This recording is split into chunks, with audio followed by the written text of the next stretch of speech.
Weltklasse Zürich steht da und ich trete an gegen Geraldine Ruckstuhl. Sie ist Rekordhalterin im Siebenkampf von der Schweiz und in Europa. Nummer 2. Nummer 2, ja, unglaublich. Du hast die 7 Disziplinen mitgebracht. Darf ich eine aussuchen? Ja, ich hoffe für dich, dass es nicht 800 Meter wird. Das wird sonst ein bisschen streng. Ja, das hoffe ich ehrlich gesagt auch. Es ist 100 Meter Hürde.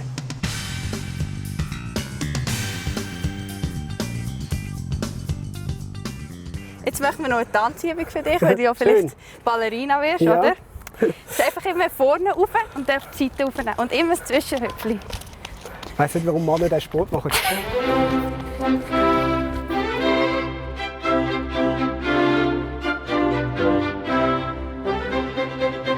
Das ist die Männerhöhe, 1,06. Das wäre natürlich für dich. Und ich habe hier die 84 cm. Also ich habe es noch ein bisschen einfacher als du. Noch nie habe ich mich so unmännlich gefühlt. Können wir den Deal machen, dass ich wenigstens auf Damenhöhe starten kann? Ja, dann machen wir.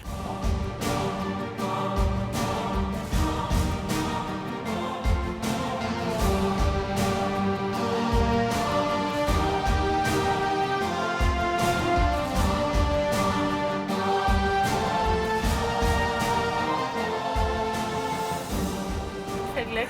Ja, ich kann es brauchen.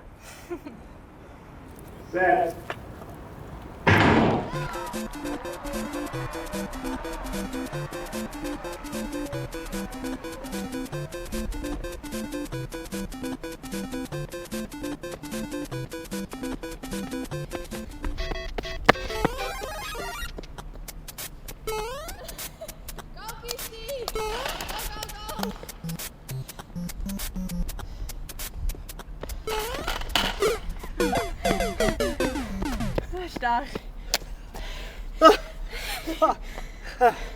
Gell, musst du ein bisschen schnaufen?